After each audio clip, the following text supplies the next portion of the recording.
Ayan, magandang hapon. Oo. Buraos Corner, parang podcast natin to. Podcast. So ano bang mga nangyari sa karera? Ang ganda ng dipetento, 4 na araw ah. Oo.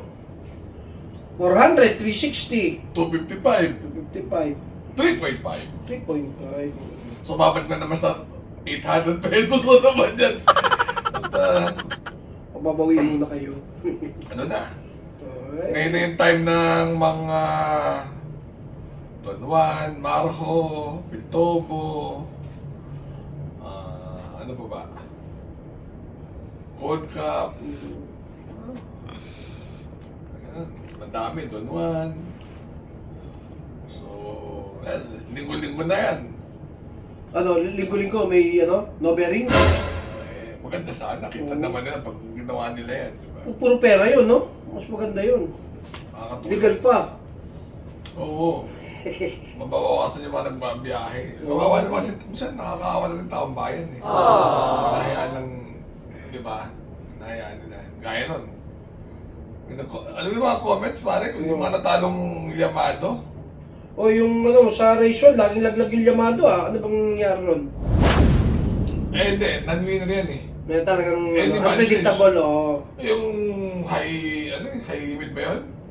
1.13 barrier nun nung, di ba nung una nga, Yamado pa yun nung unang takbo. Kasi, lang kasi yan, sinaoli lang daw yan ng dalawang Horse of them. Nanalo ba yan? high limit. Oo, race 1 yun at Patiano, 1 winner. Sa kanya. Tapos yung, ano pa ba? High level? High level yun nga. Ayun pala yung binalik-balik. Kaya, Si Alvin, bakit daw binansagan mong Supremo? ay oo. So, El Supremo! sabi sa akin na may nag-send sa akin si Jeno, sinend niya sa akin yung vlog ni Mark Alvarez. Mark. Oo, na ba't kung binansagan na Supremo, ako lang daw makakasagot. Ay, ang totoo niyan. High respect ako kay Alvin. Kung nagkaroon na kami ng, siyempre opposite naman sa karera. Yung nangyari sa amin dahil ng mga panahon na yon, parang buwak. Kasi nga, sobrang fan ako niyan eh. So, tingin ko nawawala sa landas. Nakialam ako na hindi naman ako dapat makialam. Actually, hindi pa ako nakakapag-apologize personally dyan kay Alvin. Ito ngayon, nagpa-public apology ako. Sincere. Sa ating Supremo Alvin, sorry sa nangyari. Kasi naging mabuti din naman sa akin yan eh. Di ba inete mo yan? Hanggang nga siya namatay siya baby Si Baby Boss. Baby Boss So, yun. Malay mo naman, walang araw baka magkabalikan si Sharon at si Gabi. Together again! Wala si Pete at si Sharon. Ayun, patay na yun eh. Hindi yun. Sharon at Gabi yung mga... Wish I was a child. Sharon at Gabi! Nagnapunta naman. Oo. Napakahina mo na ka sa music eh. Punta ka, kalahin mo bang Sharon at Pete? Together So, kasi si Alvin, siyempre hindi naman natin pwedeng tawagin siyang kambing. Dahil talagang mabawang kambing eh. So, si Alvin, siyempre, si Bong talaga ang GOAT. To be honest. Parang LeBron James ngayon si Alvin, si Michael Jordan, si Bong Jose. Diba? Panahon niya eh. Pero, kompleto Ricardo. Diba? Si Alvin, ang kaya ni Patty si Patty, diba? Magaling yan sa sa Conan. Alam mo yun? Ano yun? Kaliwat Conan. Galing ni Patty na kaliwat Conan. Kaya rin ni Alvin yun. Diba? Nung araw si Borby, yung rapid fire, nung hindi pa bobo si Borby doon, yung power, yung upper body strength, meron si Borby nung mga panahon ni Windlow. Di ba? Bichoso pa si Windlow noon. Kaya rin ni Alvin. Yung kay Patty, kay Alvin, yung rhythm. Kanina yan? Yung rhythm ni Sarate. Di ba si Sarate, ang pamatay ni Sarate yung ipipwesto ka agad tapos yung yung tiyempo ni Tagulaw, magaling, di ba? So, kaya style ni Alvin yun. So, supremo talaga eh. Ano mo, sa totoo, well, although pag tinanong ka sa akin, sino raw ang top 5 jockeys ko, di ba? Tayo sila ni Donoy. Si Donoy kasi, ano eh, magulang talaga. Si Alvin, ano eh, paglabas si Alvin, pagmasta nila, talagang lintik, bobo ka yan. Lahat ng kanto abuti mo dyan. Although si Kuya Bong, sa simula pa lang, lahat ng kanto abuti mo na. Si Alvin sa last 5 seconds kay Alvin Kusica. Sabi nung, pag sinabi mo last 5 seconds, last 6 seconds, ano yan, last 100 meters. Nakita mo naman nung nakaraan, yung every 4 years. No. Doon mo makikita ng isang bobong hinedit, isang magaling na hinedit, di ba? Nalaglagan pa yata ng latigo. Kaya nga, bagay yung ever, no offense kay Hapon. Si Hapon yata ang, kung sino. RC Tabor ba yun? Hindi ko alam kung sino yun. Basta, kaya nga every 4 years lang kung pumatalo. Yun isipin mo nagkatalo, sobra-sobra mananalo yung every 4 years. Di ba? Kung nagkapalit ng hinete, matatalo ba yun? Hindi, di ba? So, yun yung mga befitting yan. Tingin mo, di ba, pag mataas ang tingin mo, kataas-taas ang supremo. So, si Alvin, in his generation, siya ang LeBron James. No. Siya yung pinakamagaling. Wala nang Bong Guse, wala nang Donoy Raquel. Yeah, siya na yan. So, kasi, si one-sided lang eh, si Uno. Ano lang yun eh, aerodynamic lang, ganun. So, bis ka na nung araw, ganun din eh. Si Uno, pag... Air-cool. Di ba? Yung pag-rate sa harapan, si Alvin hindi, pag talagang kompleto Ricardo eh. So, supremo talaga eh. Supremo. Si Donoy, bakit mo ba biniliban? Si Donoy meron niyang body clock. Body clock, ano yun? Pag sinabi mo kay Donoy na 3.24, Kaya niyan. pag pinatrako mo, 3.24. On the spot yan. Yan si Donoy. Yan hindi alam ng tao. Si Donoy, ang tipong tao na pag sinabi mo ito, gawin mong prepa, yun ang gagawin niya. Pag pinakapa mo yan, boss, huwag na natin ito yung biyahe, sobra-sobra ito mananalo. Sagot ko na ikaw, ang galing ko pa. Alam mo, bilang horse owner, yan. Ako naman eh, nating horse owner. Yeah. Kaya, yung mga galingan ng kapaan, Donoy. Kaya niya, pag sinabi ni Donoy na, boss, labas natin ito, patok to. Hindi sumasabit. Hindi eh. Siya na, tsaka, umaangal na yan eh. Dahil hindi na may tatago, gano'n. Oo, sabit na tayo dito. Ayan. So, si Donoy yung makakagawa nun. Although yung iba naman kaya yun. Pero si Donoy talaga ano eh. Iba-iba eh. Pag pinag-trako mo, pinano mo. Si Mr. Band nung araw, nirimate yan eh. Donoy lang kaya magpainit din. Sa harapan, sa likod, windblown, lahat. Sayang. So, sayang eh. Buhay mo buhay pa. Still kicking. Oo, sayang at titino. Bait pa naman. Donoy, sana nanonood kami. Maayos yan si Donoy. May nagtatanong naman dito, yung daw sa PJC, sabi ni Engineer Bong Lopez, November na raw ang bukas. Alam ko yung Maho. Doon nagaganapin. Racing, kasi nagpapa-intent na sila eh. So, doon nagaganapin na. So, nakita niyo naman yung mga dry run eh. Yung dry run.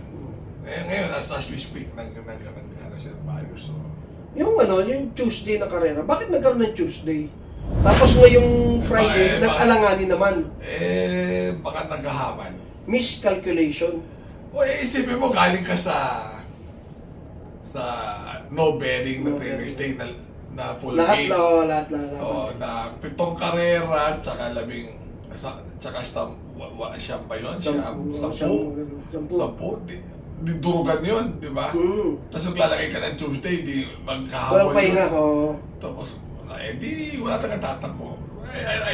Pero alam ko gagawin lang no bearing. Yan. Yun, may maghangad, ng Sabado, Linggo. Pag hindi, baka may mabawas sa isang araw na karera. Yung ganun din. Katulad nung ano, Tapos nag-aabang pa lahat ng Don Juan. Alam ko, nag-aabang din sila Don Juan kasi no bearing din. So, syempre gulang ka niya. Pero pag ginawa mo itong no bearing, kasi ano, may tatakbo. Hindi tatakbo sure ball yun. O, di, gawin na lang nila tuwing Sabado ko pag no bearing na sila para... Yun, maganda yun, no? 7 races, no bearing. Tsaka, hindi ba nila napapansin, pag no bearing, nakikita mo naman yung, Oo. yung benta, di ba? Doon mo lang makikita manalo si Tabano pag no bearing, no offense ah. Diba? Real talk, diba? Yung mga OFW nag-uuwi at pag no bearing. Siyempre, ang dami pera dyan, hindi na kailangan ng account, hindi na kailangan magpanalo, dyan na lang tayo sa no bearing. Ang bulangan. Ang bulangan. Ako ba, hindi siya. Pero kasi, sa totoo lang, nandun din yung excitement eh. No bearing. Oo! Nandun yung excitement yung kunahin mo na siya na, di ba? You know, Mga diado. Nananalo, di ba? Shining Thunder. Oo, kita Ang nano. Yung lang naman gusto mong ipasok eh. Yung solo ko na yan. Gusto mo lang magyabang pare. Hindi, ako naman, Wala yan. kaya nagtataka ko eh. Kukuha ka pa na unang sa akin. Kaya nagtataka ko eh, bakit si Bang Nano, nadidihado ron. Eh, pag lumaban, kita mo na. Ano nga, may nagtanong nga sa akin, Oo. boss, yung nalabas mo round, ano ka ba ito? Extra ka lang? Parang ikaw yung sidekick ni Michael. Ganon! Utang na siya. Oo. Ginawa niyo ako sidekick, palamuti. Oo. Oo nga pala, may nagtatanong dito, yung bakit daw wala pang, di ba dati, pag Thursday yata yun, o Friday, mayroon ng Sabado at Linggo na lineup na. Eh, oo nga eh. Kulang yung nakabuhay eh. So, pwedeng mawalan ng Sabado. May posibilidad. May posibilidad. Gaganda. Huwag naman sana, di ba? Wag sayang. Hanap buhay ni Oo. Brian Centeno yan. May nagsabi sa akin, parang Tsaka makikita ni Brian si Pretty Daisy na Sabado. makukusumi na naman! Joke lang! Oo. Anak ng wet packs. Oo. Ano ba to? Bakit si Mr. Brown mga pala nasa Bugawan? Mr. Brown, kala ko nga, alam mo kala ko, tinan niya yung Pacquiao Mart. Ano yun? Matadero, mo nagtatagtad eh. Oo, alam mo sa totoo lang, alam ko naman, bago tumakbo yan, na talagang sasa na yan. Not because, based on history, yung huling takbo niyan, kay Distant Thunder, tinanong ko yan, tinip ko yan eh. Naku boss, sabi niya sa akin, hindi nyo magugustuhan dahil lintik na yung mga arthritis. Talagang gibang-giba na yan. Eh ako, diretso ko magsalita lang naman nila. So, sabi ko, boss, wala kang susumakay dyan, nagtatagtad na lang yan. Ang bili lang yata dyan, 150 eh. Pang ano na eh, pang katay na talaga. So, sino matapang na sasakay dyan? Mabuti sana kung kay Paring Arman Chotiko yan. Dahil lahat ng mga matitibay na gamot, di ba? Kay Paring ang kinanapan si Paring Arman. Hindi, totoo naman eh. Di ba yung mga... sino ba kayo mga kilala kong malalalim na diferensya? Bitiklay na. Panalo na siya. Si Snow White. Di ba yun ang mga anak? Pero kita mo, napapanalo ni Arman. Pero sa iba napunta yan, wala. So si Mr. Brown, parang hindi na nila makukuha sa gamot, di ba? Nung isang araw, siya na naman. Sino yung isa pa na natalo? Na mababa rin, di bandera. Follow the leader? Hindi. Doña Chichay. Oo, siya. Anong nangyari doon? Marami nagsasabi sa akin talagang salsa daw talaga yan. Manalo na lang. Di ba sinabi ko naman sa... No offense doon sa vlogger na tinitip pa nga niya, hindi na siya naawa sa mga tao. Alam naman nila yung kondisyon. Niloloko na lang yung sarili, di ba? Hindi na, kumbaga hindi naman para biyahe na, para manalo na lang. Eh, ano masabi mo dun sa ano? Dun sa RC Simasio. May buto eh. May buti yung bata. Bata. Yan, binanggit mo sa akin eh. Magaling. Sabi ko nga, hindi. Maayos yun. Sabi ko, di ba sabi ko nga sa'yo, hindi, mas magaling si Balikol. Sabi si Balikol. Mas magaling yung... Mas, pero isang quarter lang sila, di ba? Oo, para si kay Jojo Angeles. Mag-aaway yung dalawang yan. Balang araw. Bakit? Kanang kamay siyempre nag-aagawa kung sino kanang kamay. First and second kagad, oh. Munti pa Hindi naman. Angry Maxine, ah. At tercero lang pala. Yan. 2-0. Ay, 2-5. Ano pa? O yung ano pa? O Mga yung comment section din na yung mga... Ay, ito yung may nagkano, yung may nagtatong kasi rito, yun, yung ano, yung bakasan daw, ano ba yun? Yung mga baka-bakasan. Ako nakikibakas din ako minsan eh. Okay lang yan. Di ba? Pero siyempre, di ba, gaya nun, alam ko pwede magbanggit dito, pero okay naman, open secret naman. Kasi nag-away si Ma'am Rensen tsaka si Master Batalaya. Totoo ba yun? Bakit? Dahil parati naman daw talo nung tumama